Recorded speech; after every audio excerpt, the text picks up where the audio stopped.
Olá pessoal, esse é o nosso quinto e penúltimo encontro. Uma amiga me falou que ao invés de tomar espumante, ela gosta de tomar cidra. Mas eu expliquei que cidra não é vinho.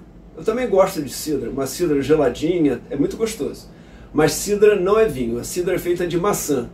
E vinho é uma bebida feita exclusivamente de uva, ok? Então, continue tomando sua cidra, mas não pense que é vinho.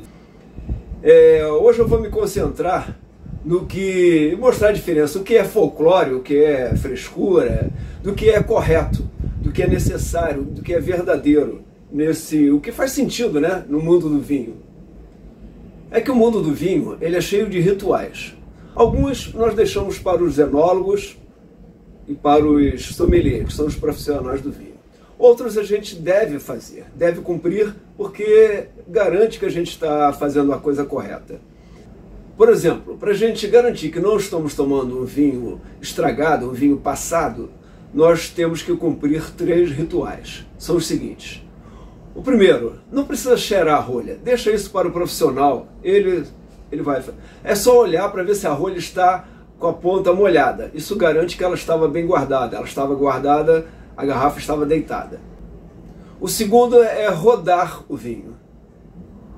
Rodar o vinho não é frescura, tá? Você precisa saber para que serve, né? Não é só ficar rodando até o vinho ficar tonto.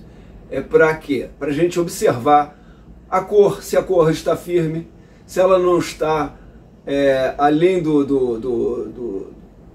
da cor necessária, que é esse amarelo clarinho, né? Verificar a transparência do vinho, se o vinho não está embaçado, né?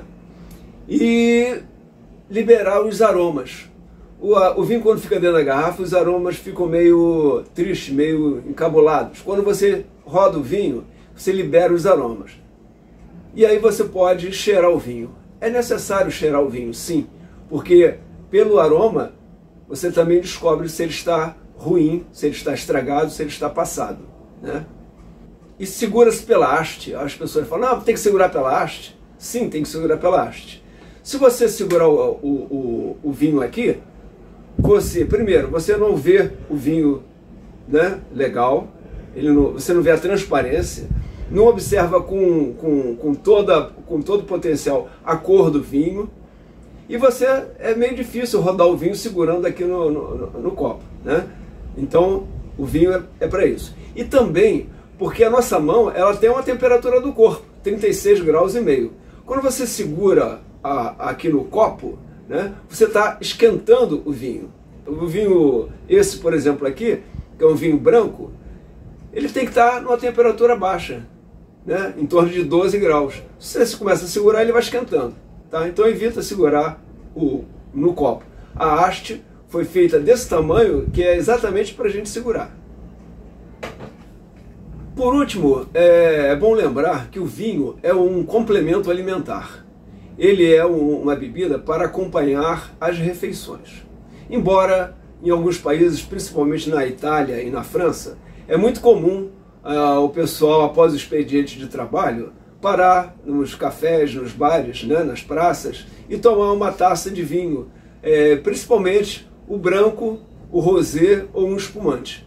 É um ritual que eles fazem antes de ir para casa, né? Assim, para relaxar depois do trabalho. Aqui a gente toma um chopp, né? Lá eles tomam uma taça de vinho. Branco, rosé ou espumante. No próximo e último encontro, nós vamos falar de uma coisa muito interessante, que é a harmonização, que é a combinação do que a gente come com o que a gente bebe, né? Que vinho eu vou tomar, que garrafa eu vou abrir para comer determinada refeição, né? É melhor um tinto, um branco, um espumante? O que eu faço? Tá? Então no próximo encontro nós vamos entender um pouco mais disso. Lembrando, não deixe de fazer perguntas. Pode ser uma curiosidade, pode ser uma coisa que você acha que é uma bobagem, mas no fundo é uma coisa muito importante. Então, até o próximo encontro, um abraço.